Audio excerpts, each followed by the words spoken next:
Vamos para o nosso segundo estudo da homeopatia, tratamento para o espírito e para o corpo. A homeopatia à luz do Evangelho. Essa nossa equação agora vai ficando mais fácil da gente entender porque das responsabilidades. Nós temos estudos sobre vírus emocionais, larvas psíquicas, então lesmas energéticas, figurinhas horripilantes. Então nós vamos ver que são para larvas psíquicas 1, 2 e 3. Então tem vários estudos aí já direcionados para a gente poder entender por que nós precisamos do Evangelho, mais a homeopatia, mais outra terapia energética natural, para a gente ter saúde e responsabilidade. Aí você fala assim, e alopatia? Não sou alopata, não sou médico, isso é deles. E nós vamos nos propor a explicar aquilo que é da nossa alçada como terapeuta holística. A condição atual mais a necessidade atual, nós vamos tomar uma atitude que vai nos dar novas condições, novas necessidades e precisaremos tomar novas atitudes. Então, está aí o nosso livro, Homeopatia e Tratamento para o Espírito e para o Corpo, a filosofia do tratamento hahnemanniano à luz do Evangelho de Jesus. Princípio vital, energia vital, perispírito, psicossoma, psiquismo, modelador bioenergético, corpos sutis, são formas diferentes de se falar da mesma coisa, apenas julgamos que corpos sutis expressam melhor a ideia da complexidade dessa estrutura divina. E também porque o livro chamado Mãos de Luz, de Barbara Brennan, dá uma explicação mais detalhada desses corpos sutis. Então nós adotamos essa terminologia, aí vai ter várias pessoas que vão optar por outros. Ah, mas eu gosto de perispírito. Tudo bem. Energia vital e princípio vital são coisas diferentes. Podem ser sim, dependendo de como está escrito. E o resto dos textos são todos realmente bastante sinônimos. O importante é que a gente entenda que nós temos uma estrutura sutil e que essa estrutura sutil é aquela que vai modelar o nosso corpo físico e vai ser responsável pela nossa saúde e também pelos nossos adoecimentos. Os corpos sutis, nós temos esse primeiro da direita, que é aqui que são onde estão os chakras desenhados. O segundo é o corpo etérico, o segundo o corpo emocional. O terceiro é o corpo emocional. Depois o primeiro é o corpo mental, o segundo é o corpo astral, o outro é o corpo etérico padrão. Não sei se está dando para vocês verem, nós temos uma palestra, se não me engano, um estudo, se não me engano, esse estudo deu algumas dicas 1 ou 2, e também no livro dos médios, o primeiro capítulo, a gente explica bem esses detalhes, a gente não vai repetir para não ficar repetitivo. A homeopatia vai sempre agir nesse corpo mental, esse primeiro aqui da direita, sempre agir nele, interferindo, provocando ali uma limpeza para termos reestruturação da nossa saúde. Vou voltar aqui um pouquinho. Esse corpo emocional é onde atua os florais e o corpo etérico é onde atua as fitoterapias, principalmente quando elas são mais diluídas, e principalmente as cirurgias espirituais são feitas nesse corpo etérico.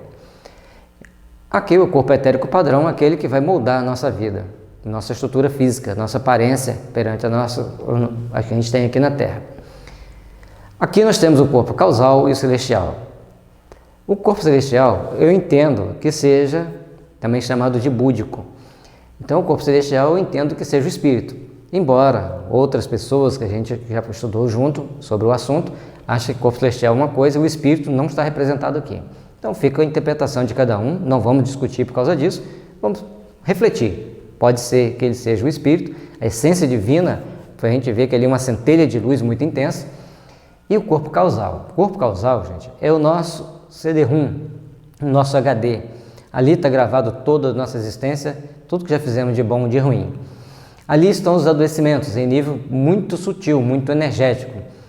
E quando eles descem, deixa eu voltar aqui, para o corpo mental ou para o corpo emocional, e vai chegar no etérico, vai chegar no físico. Então, fazendo, a gente estudando, refletindo sobre essas informações, a gente vai compreender porque nós temos disposições de adoecimento. Está ali. Quando a gente toma os comandos energéticos corretos, com a homeopatia, com os florais, esses adoecimentos começam a sair, começam a ser eliminados e a gente começa a ter a nossa saúde restituída. É importante a gente entender isso, é importante a gente entender os princípios enobrecedores de reconstituição da nossa saúde. Ali uma aura bem doente, ela está com um problema no ovário e um desvio numa das pétalas do chakra chamado plexo solar, ou esplênico, certo? Vai refletir lá no ovário esquerdo, onde ela estava com tumor e foi feita a cirurgia espiritual. Isso aqui é um tratamento espiritual, a gente já explicou bem sobre esse assunto em outras palestras. E aqui é uma aura limpa, bonita, igual a gente sonha ter um dia, né? Livros para se entender melhor a homeopatia, são livros importantes para a gente ter um bom entendimento da homeopatia, dentre os livros homeopáticos da homeopatia em geral. Mas Fisiologia da Alma do Ramatiz é essencial que a gente o estude. Ele traz ali muitas informações, muitas revelações, e uma delas pergunta-se a Ramatiz: não seria possível fazer um antibiótico bem forte para resolver todos os problemas? Ele disse: sim, eles vão fazer, mas vai matar as pessoas e não vai matar os vermes. Só entendendo a homeopatia nós vamos conseguir ter um bom equilíbrio da saúde. Recentemente, uma pessoa da nossa família estava com sepsemia e os potentes antibióticos levariam 48 horas para fazer efeito. E mais tarde eu fiquei sabendo que das 32 mulheres com menos de 30 anos, ou com em torno de 30 anos, que entraram em sepse por uma pedra impactada no ureter, morreram. Em 32, só 2 sobreviveram.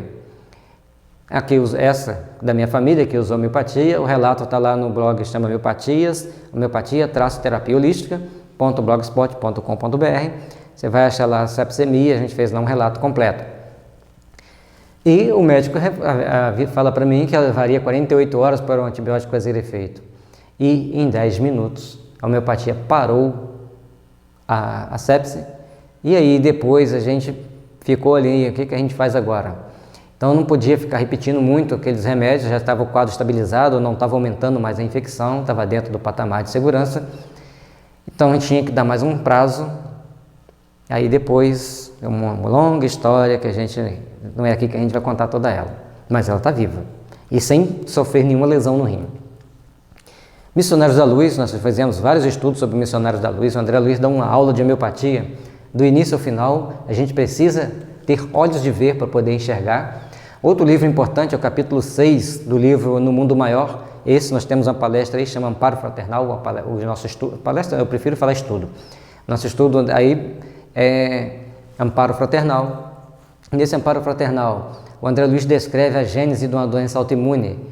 E ali, a gente prestando bem atenção, dá para entender que ele está falando de como a AIDS é gerada no organismo humano.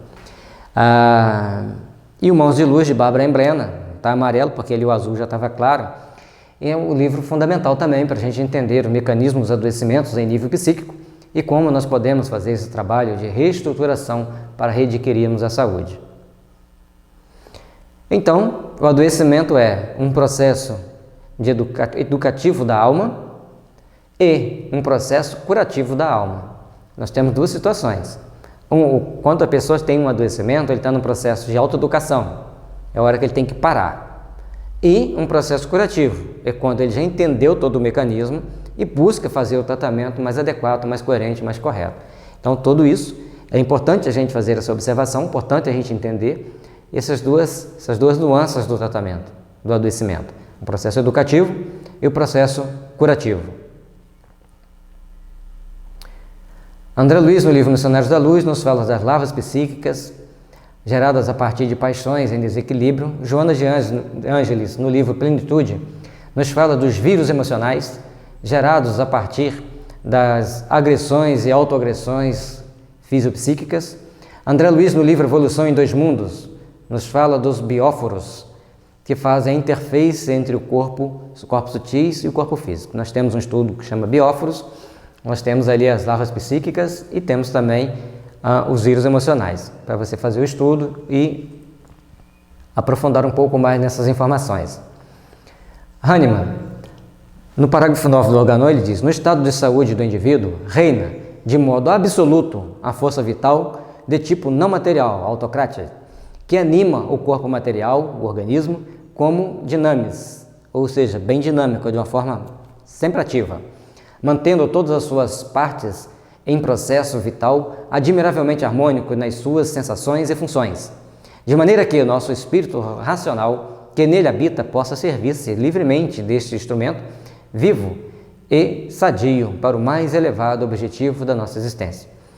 Então, muitas das vezes, quando a gente vê um corpo teoricamente doente, como por exemplo Chico Xavier, aquilo ali não era doença, era um processo exonerativo que fazia com que ele tivesse condições de fazer todo o trabalho que ele fez na seara do bem. Mas vocês vejam bem que o Hahnemann coloca que no estado de saúde do indivíduo reina de modo absoluto a força vital, que nós chamamos de corpo sutil, e o Kardec chamou de perispírito. Embora vai existir outros detalhes sobre força vital, não vamos deixar essas outras definições, senão a gente não vai entender o assunto do jeito que a gente precisa entender para podermos caminhar. E no item 54 do livro dos médiuns, eu deveria ter colocado ele aqui também, Kardec fala, mas já repetimos ele em vários estudos, Kardec fala que a chave para o entendimento de todos os problemas da saúde humana está no perispírito. Então vamos prestar bem atenção nesses dois detalhes para que a gente possa ter e desfrutar de uma boa saúde. O tratamento, para nós fazermos um tratamento, aquela pessoa que está ali diante de nós na entrevista, ele tem que entender o adoecimento e aceitar. Porque muitas das vezes a pessoa quer uma mágica, quer um passo de mágica para resolver o problema, e às vezes o problema está num fator externo, que ele vai ter que eliminar, tipo alimentação, determinados hábitos estranhos que a nossa sociedade hoje tem. Então tudo isso acaba atrapalhando o tratamento, trazendo problema para o tratamento, e a pessoa precisa de entender tudo isso. Portanto, a gente descreveu isso no livro, os fatores externos. Está bem sucinto, está bem fácil de entender. E o tratamento nós vamos ter o seguinte: o início do uso do remédio, observação pelas leis de Hering. Então, a pessoa tomou o remédio, estou sentindo tal coisa, aí nós temos que observar. Exoneração, alívio, enquanto é exoneração, ele tem alívio, melhora do adoecimento, a cura está próxima. Quanto à agravação, não tem alívio do adoecimento, piora ainda mais o adoecimento, e a cura vai estar distante. Isso ali é muito importante que a gente entenda, que a gente procure entender essa situação. As doenças crônicas estão sempre associadas a um karma, a causa e efeito. Ah, mas eu não acredito em karma, não acredito em causa e efeito, isso é coisa de reencarnação. Então me explique, por que uma criança de 2, 3 anos tem câncer? Onde que foi que ela pecou? Ah não, isso aí é porque Deus quis testar os pais deles, quis testar A, B ou C. Espera aí. Isso você está falando porque não está na sua casa. Se estivesse na sua casa, você ia se explicar para buscar a solução do tratamento para aquela pessoa. Então, esses adoecimentos, logicamente que existe a questão 94 a 107 do livro Consolador. Mas os adoecimentos, muitas das vezes, é devido à incúria humana. Atitudes de algumas pessoas que deveriam tomar atitude A, tomar a B, seja lá quem seja. Adoecimentos que os pais têm que propiciaram a ele ter aquela doença, necessidade de botar os seres humanos à prova, se vira nos 30, procure agora o remédio para mim. Então tem muitas situações. Agora quando a gente fala em câncer, recentemente teve a fosfatoetalamina, né? Se eu acho, se não me engano o nome é assim, tive uma certa dificuldade de decorá-lo, mas e aí? Cura ou não cura? Por que tanto debate? Por que não testar com mais assiduidade? Tem certas coisas muito estranhas. Eu só alerto essas pessoas que brincar com a saúde humana é muito caro. Brincar com dinheiro público é mais caro ainda. No mundo espiritual, esses crimes são hediondos, é o hediondo da hediondez. Cuidado. Do nosso karma, causa e efeito do nosso passado ou a tratamentos antinaturais. Aí, estudem um livro, estudem homeopatia, assistem bastante palestras sobre homeopatia, porque as doenças crônicas são sempre associadas a um karma, a causa e efeito do nosso passado e ou a tratamentos antinaturais. As coisas se somam, é bem complexo. Como o nosso organismo sempre tenta tirar o mal interno para um órgão menos nobre, que não coloque em risco a vida, e se usarmos a homeopatia homeopaticamente, isto é, segundo os princípios hahnemannianos, ela nos ajudará a eliminar o adoecimento e, naturalmente, corrigirá a atitude mental da pessoa. O agudo é manifestação exonerativa do miasma crônico, aliviando o terreno miasmático da pessoa. Portanto, então quando eu gripei, não, você está botando para fora o seu tuberculinismo para você fazer um equilíbrio das suas energias vitais com o seu organismo para você conseguir sobreviver. Só que o Hahnemann lembrou muito bem e percebeu muito bem que a nossa energia vital é muito burra. E aí nós entendemos que a culpa leva-nos, o nosso espírito, a tentar matar o corpo. E é isso que ele faz. Então, quando ele começa a apresentar suas culpas, as suas dores, os seus tormentos, ele começa a tentar eliminar os nossos adoecimentos, as nossas doenças, e aí a gente vai desenvolvendo doenças mais complexas, até que a gente toma a homeopatia, ela vem ajudar aquela doença a sair, aqueles miasmas que a gente chama de miasmas pestilenciais ou substâncias tóxicas serem eliminadas, e aí a gente vai ter saúde, certo? O terapeuta tem que observar a sabedoria da natureza e não tentar ir contra ela, suprimindo o adoecimento. Causará um mal maior, pois torna-se um meio antinatural de tentar eliminar a doença, suprimindo-a, dificultando a eliminação da causa. Então, nós terapeutas temos que entender bem isso aqui, para diante de qualquer sinal físico que a pessoa apresenta, que a gente dá o nome de doença, mas eu acho mais certo chamarmos de um sinal físico do adoecimento maior. Então, entendermos esse sinal físico e tentarmos, então, tratá-lo de forma coerente com a necessidade humana, coerente com aquilo que a pessoa precisa para se restituir à saúde. Então, vejamos, se o remédio homeopático é um remédio energético, então ele age nos corpos sutis, pois quando uma pessoa apresenta seus adoecimentos, um sintoma ou conjunto de sintomas energéticos, que são de alta hierarquia, ele apresenta uma desarmonia energética que será restabelecida pelo remédio, que melhora semelhar os sintomas de sua patogenesia com os sintomas do adoecimento. Então, o remédio homeopático só poderá ser indicado se ele estiver dentro dessa similitude entre o adoecimento e aqueles sintomas que o remédio é capaz de gerar ou de tratar. Como semelhante cura semelhante, entendemos que os vícios morais adoecem, pois é um sentimento doentio e em desacordo com as leis de Deus. Portanto, leva-nos a adoecer e causando transtornos incalculáveis à saúde humana. Com isso, entendemos que a dor cura é a lei de causa e efeito, é a lei do semelhante, ocorrendo o retorno da colheita que semeamos. Portanto, o homeopata ele tem uma grande responsabilidade, ele vai aliviar a dor e aliviar o karma da pessoa, desde que ela muda sua conduta, desde que ela se esforce para abandonar seus vícios. Que não é um passo de mágica, fez assim e melhorou. Tem todo um conjunto de reações e ações. Na grande maioria das vezes, a pessoa vai melhorar enormemente. É muito comum, na nossa sala de atendimento, as pessoas chegam com um familiar, eu vim aqui porque você fez um milagre com meu marido, com a minha esposa, com meu filho, ou com quem foi atendido, eu quero ser tratado. Também. O que você fez? Qual remédio ele tomou? E aí a gente vai explicar porque não é bem assim, cada pessoa tem a sua necessidade própria e vai ter as melhorias também próprias. E, logicamente, todas as melhorias serão muito importantes, principalmente nos aspectos morais. E tem também dois estudos, homeopatia nas doenças morais, 1 e 2, postado aí no YouTube para que você possa fazer também esse estudo. A cura verdadeira do mal físico ocorre quando corrigirmos as predisposições mentais da pessoa, encontrando um remédio que tenha em sua patogenesia sintomas energéticos mais próximo possível dos sintomas energéticos da pessoa.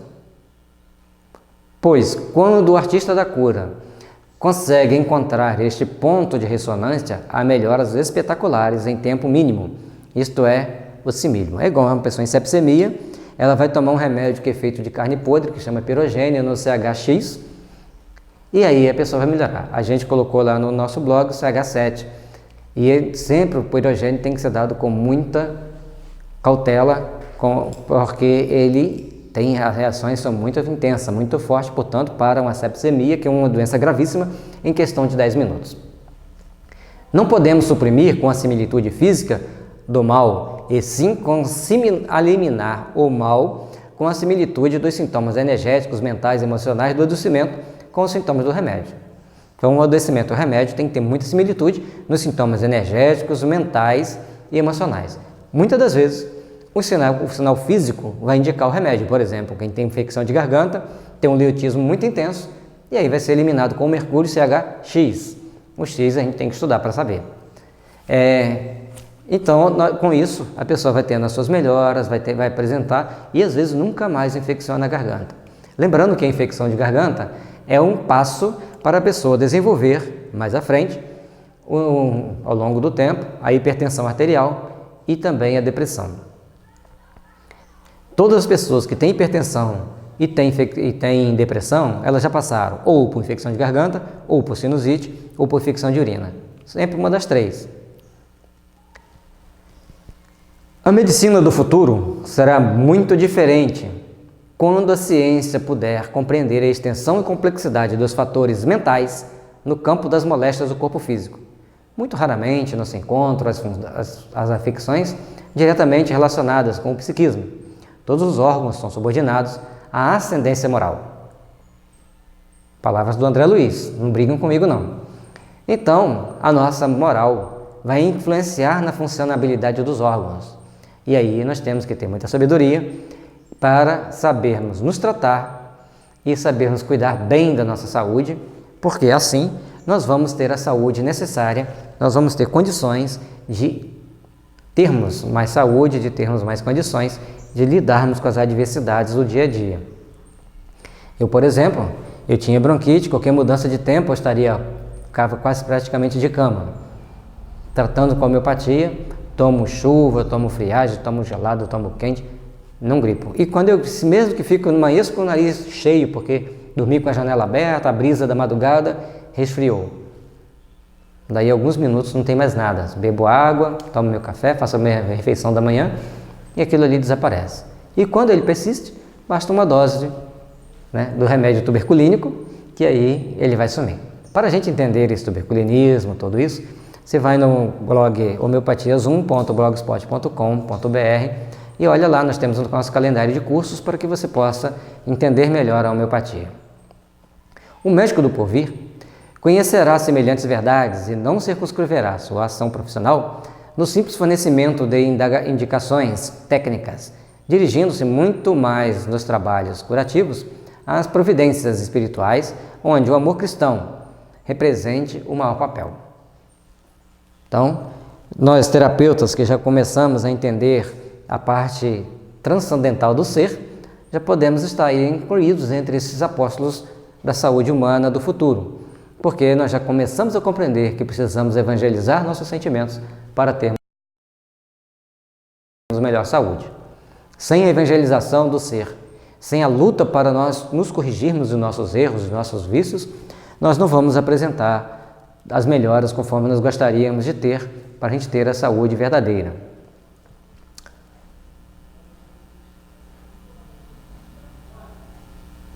Aí a gente está relatando exatamente o que a gente já falou. A gente tinha alguns delírios e hoje a gente entende que esses delírios eram por seres que nos obsediavam. E nesse momento que a gente tinha o delírio, vinha logo em seguida a bronquite, ou a bronquite vinha junto com o delírio, sempre ali durante a febre. E tinha o fator espiritual também, os obsessores agindo junto. Portanto, ao longo do tempo, a gente com nossos estudos, não vamos entrar todas as minúcias aqui, a gente conseguiu mostrar e fazer o tratamento paralelo à homeopatia, aos trabalhos na área do bem, na caridade, na parte mediúnica. Aí a gente vai recuperando a nossa saúde com muito mais segurança, lembrando sempre da reformulação de conceitos, da nossa reformulação íntima.